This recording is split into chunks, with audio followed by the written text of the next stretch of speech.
Ассаламу алейкум мекендештер. Нокен районунун Достук айылына келип мынакей эжекебиздин акыбалын сурап атабыз. Эжекебиз бөйрөк оорусу менен ооруйт экен. Эжеке, сиз канча жылдан бери ооруйсуз өзүңүзчү? 10 жылдан бери. 10 жылдан бери? 10 жылдан бери бөйрөк мененби? Ошо башында пилонефрит деп койгон, кийин гломеруло нефрит деп койду да. Анан буга чейин лечение только бөйрөктүкүн алып келдиз да, туурабы? Анан гемодиализ алдыңызбы? Ошо январдан баштап алып баштадым да, гемодиализ. Ушу айы. Гемодиализ алып атканда эжеке канча сом каражат жумшалат да? Аптасына 2 жолу барам, 5250ден ар бир сеанска берем. Жол киреси бар 1000 сом. Анан азыркы учурда сиз ооруп атасыз да, үйүңүздөн өзүңүз эле күйөөңүз иштейби? Жок, күйөөм больницада иштейт, 5000 айлыгы бар. 5000 айлыгы барбы?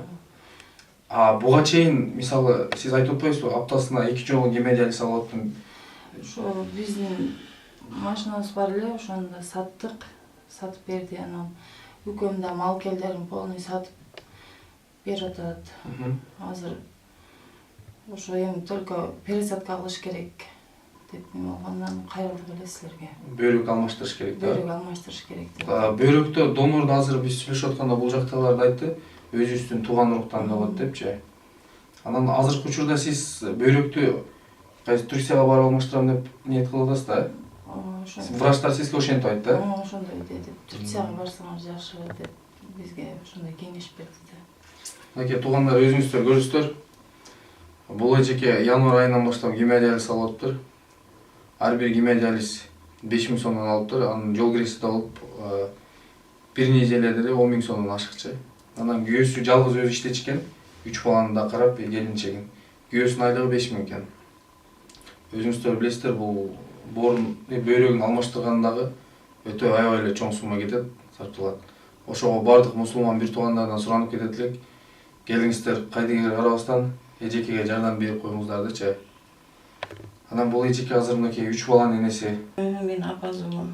Азыр мынакей бардык тууган уруктарда бүгүн чогулган экен, биз дагы келдик бул жергечи. Сизге кайрылып эмалды. Анан эжеке, бул кызыңызды мынакей буга чейин деле өзүңүз көрдүңүз, больницага жатып лечение кылып аткан. Азыркы учурда кызды мынакей бөйрөгүн алмаштырабыз деген мындай чечим чыгыптыр.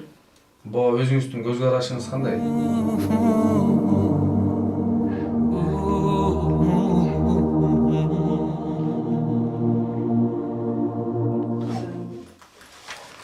Өзү көп жылдан бери ооруп жүргөн, анан 1 жылдан бери катуу ооруп, диализге түшүп, ушундан бери кыйналып, үйдөгү бар нерсебизди сатып, мал келди.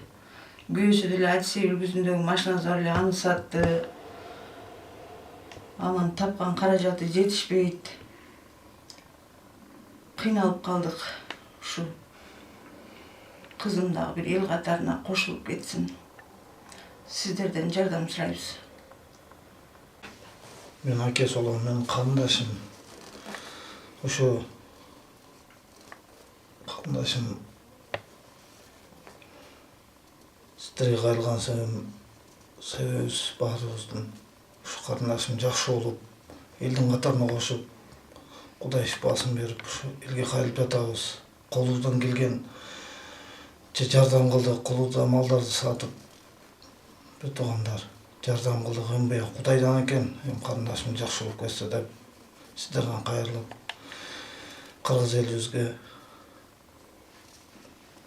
жардам муктаж болуп суранып, бул жерибиз. Рахматуллах ва баракатух. Жердештер, эжекебиздин ооруп аткан себеби баардыгы Алланын буйругу менен, ошо Алланын буйругу менен болуп келип атат. Эми ошого себебин кылып жардам берип калсак деп жердештерибизден суранат элек. Кайдыгер карабай бири-бирибизге мээримдүү болсок деген ниетте. Ошо. Ассаламу алейкум, урматтуу калай калк. Сиздерден ошо үй бүлөсүнүн жылуу маанайда жардамыңыздарга муктаж. Сиздердин кошкон салымыңыздар эжесинин жашоого болгон үмүтүн жандырмакчысыздар. Жардамыңыздардан аянбаңыздар, көптү көрсөккөлү болот. Келиңиздер, кайдыгер карабаган мусулман бир туугандар эжекебиздин жардамына аянбай, жардамыңыздардан аянбаңыздар.